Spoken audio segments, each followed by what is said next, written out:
प्रेम कथा तो नहीं, लेकिन मैं सत्य कथा आपको बताता हूँ इस नोटिफिकेशन के पीछे का कारण क्या है। ये नोटिफिकेशन मेरे हाथ में है इस वक्त, और मैं अगर इस नोटिफिकेशन की बात करता हूं तो हिमाचल प्रदेश के अंदर दो तरह के इस्टेब्लिशमेंट हैं।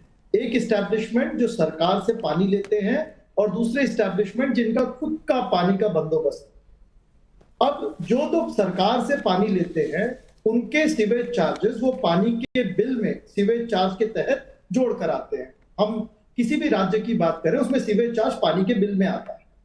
लेकिन ऐसे इस्टेब्लिशमेंट्स जिनका जो अपने खुद पानी की व्यवस्था करते हैं, ऐसे इस्टेब्लिशमेंट्स पहले सीवेज चार्ज नहीं देते थे। तो इस नोटिफिकेशन में यह कहा गया कि ऐसे इस्टेब्लिशमेंट जो सरकार की सीवेज फैसिलिटी यूज करते हैं और उनके पास खुद का पानी का बंदोबस्त है, जो कि सीवेज चार्ज नहीं देते, ऐसे इस्टेब्लिशमेंट मोस्टली कमर्शियल होते थे अर्बन में, इन्हें 30 रुपया 25 रुपया पर सीट के हिसाब से चार्ज देना होगा। नाविका जी, अगर मैं बात करता हूं सीवेज चार्ज की, उत्तराखंड का तो चार्ज हिमाचल प्रदेश से भी ज्यादा है। उत्तराखंड में तो हर साल 15% तक सीवेज चार्ज इंक्रीज होता है। हिमाचल प्रदेश में तो टॉयलेट की सीट पर तो नहीं होता ना। आप जिस सीट पर बैठे, अपने घर में अपने कमरे में सीट पर बैठे, कोई टैक्स नहीं है, बस अपने कमरे के साथ के टॉयलेट में चले जाएं तो 25 रुपए टैक्स दे दीजिए। सिद्धार्थ यादव जी, मुझे बताइए कि इतनी इकोनॉमिक मॉडलिंग, इतनी अर्थव्यवस्था की जानकारी राहुल गांधी जी ने तब ली थी जब 1 लाख रुपए हर साल प्रॉमिस किया था महिलाओं को। खटाखट खटाखट 8,500 आपके बैंक अकाउंट में आ जाएगा। जितनी आज ये पानी पर कमर्शियल ये वो सारी एक्सप्लेनेशन लोकेश जिंदल जी दे रहे, इतना तो उस खटाखट मॉडल में कैलकुलेशन नहीं हुआ था। और अब टॉयलेट की सीट पर जो टैक्स लगा है, ये क्या दर्शाता है कि खटाखट मॉडल कहीं ना कहीं फुस हो गया है? देखिए नविका जी, जब कांग्रेस पार्टी चुनावों में जनता के बीच में गई थी तो उन्होंने कहा कि आप हमें ओपीएस के लिए वोट करो। ओल्ड पेंशन स्कीम वो कहना चाहते थे।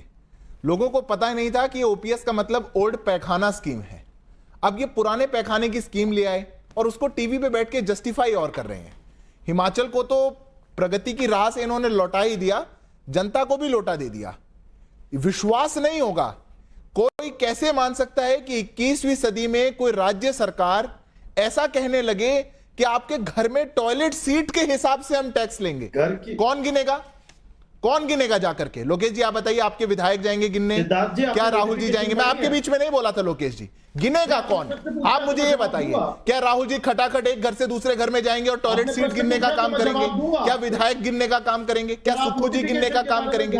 तो जब ऐसी स्थिति आ जाए, लोकेश जी सुनने की हिम्मत रखिए, मैं आपके बीच में नहीं बोला था, जब ऐसी स्थिति आ जाए कि एक राज्य को आपने कंगाली के कगार पर नहीं, कंगाल कर दिया, जो राज्य अपनी तनख्वाह ना दे पाए, जिस राज्य के अंदर उसको सुचारू रूप से चलाने के लिए एक पैसा ना बचे, और आप जनता को यह कहने लग जाएं कि आपको टॉयलेट सीट के हिसाब से पैसा देना है, ये कैसा मजाक है? और मैं एक बहुत सीरियस नोट पे नाविका जी एक बात कहना चाहता हूं, इस देश के अंदर ये जो 60-65 साल एक मानसिकता रही, उसी के कारण इस देश में हम स्वच्छता के लिए इतने पीछे रहे। हम अपने गांव में टॉयलेट्स नहीं बनवा पाए। 2005 में 45% हाउस होल्ड्स को टॉयलेट का एक्सेस था, 45%। 2020 में 82% हो गया। ये कैसे हो गया? क्योंकि इसके लिए सोच चाहिए। तो एक तरफ तो एक मॉडल है कि इस देश के लोगों को जो मूलभूत सुविधाएं, बेसिक नेसेसिटी, आपको एक डेफिकेशन के लिए जाना एक बेसिक नेसेसिटी है, आपकी एक पर्सनल लिबर्टी, आपकी एक डिग्निटी ऑफ लाइफ की बात है, और आप कह रहे हैं कि नहीं नहीं भैया, टेंशन फ्री नहीं जाने देंगे।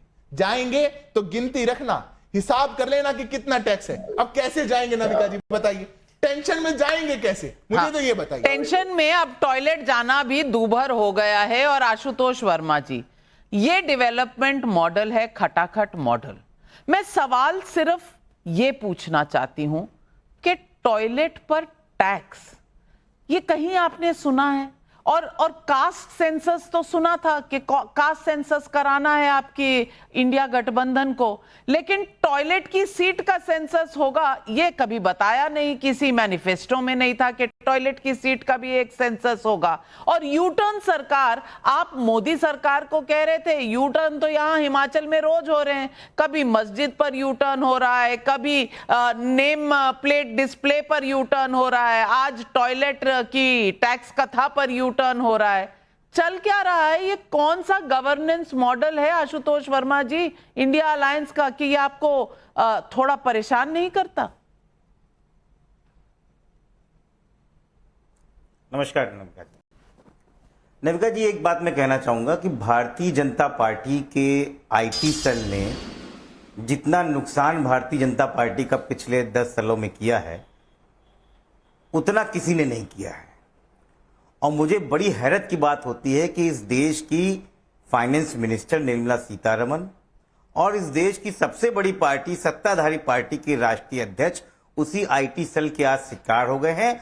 और आज नव भारत जो टीवी चैनल है उसकी सबसे बड़ी देश की पत्रकार नविका कुमार जी इसकी शिकार होकर इस पे एक बड़ी स्टोरी कर रही हैं। आपको भी पता है ये एजेंडा है, टॉयलेट टैक्स नाम की कोई चीज हो ही नहीं सकती है और ना ही हिमाचल प्रदेश में चलाया है, क्योंकि इन सब चीजों से अब चुनाव नहीं जीता जा सकता। इन एजेंडों से चुनाव भारतीय जनता पार्टी जीतने की कोशिश कर रही है। हरियाणा चुनाव होने जा रहा है, इस टैक्स से कोई फर्क नहीं पड़ता, क्योंकि मुझे लगता है कि इस टैक्स की झूठी अफवाह फैला के भारतीय जनता पार्टी और उनके प्रवक्ता और नेता कुछ भी नहीं कर पाएंगे, उल्टा मुंह की खा रहे हैं। हिमाचल प्रदेश की सरकार ने जो टैक्स लगाया है या जो टैक्स की बात करी है उसके बारे में कांग्रेस के प्रवक्ता ने बता दिया है।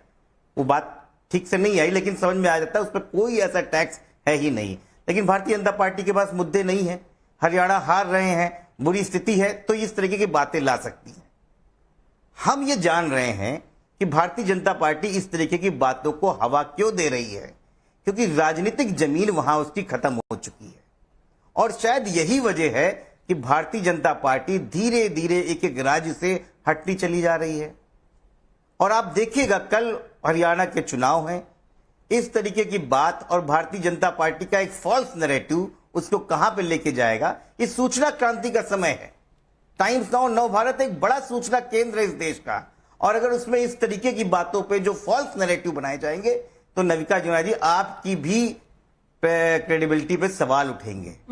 मेरी क्रेडिबिलिटी की आप इतनी चिंता कर रहे हैं आशुतोष वर्मा जी, तो मैं बहुत बिल्कुल चिंता है। आप हमारे बिल्कुल हम उनके चैनल बैठते हैं, मैं कदर करती हूँ, मैं कदर करती हूँ आपकी चिंता की, लेकिन मेरी भी आपके बारे में एक थोड़ी सी चिंता है कि आप तो एक डॉक्टर हैं नविका जी, आप तो एक डॉक्टर हैं आशुतोष वर्मा जी।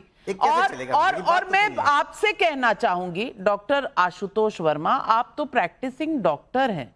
सैनिटेशन हल्का विषय नहीं होता, टॉयलेट की बात करनी हल्का विषय नहीं होता। और आपको क्रेडिबिलिटी आप नहीं, अब आप सुनिए क्योंकि आपने मेरी क्रेडिबिलिटी पे सवाल उठाया तो ये मेरे हाथ में आप जवाब दीजिएगा। मेरे हाथ में ये डॉक्यूमेंट है, 4 पेज का डॉक्यूमेंट है, पेज नंबर 4 पे पूरा यहां पर जस्टिफिकेशन दिया गया है और कहा गया है further the following terms and conditions are prescribed in this regard, all connections except rural domestic connection shall be metered, charges for sewerage in urban and rural will be 30%.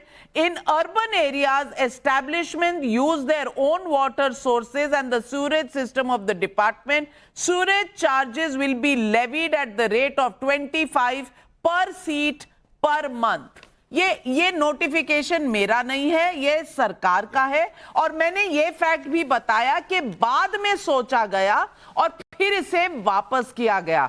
तो मेरी कोई भी गलती नहीं है और मैंने ठीक इंटरप्रिटेशन किया है। और मैं आपको एडिशनल चीफ सेक्रेटरी का कहा हुआ बयान भी सुना देती हूं। मैं ये शो सवाल पब्लिक का शो फैक्ट्स पर करती हूं, हवाई बातों पर नहीं करती हूं।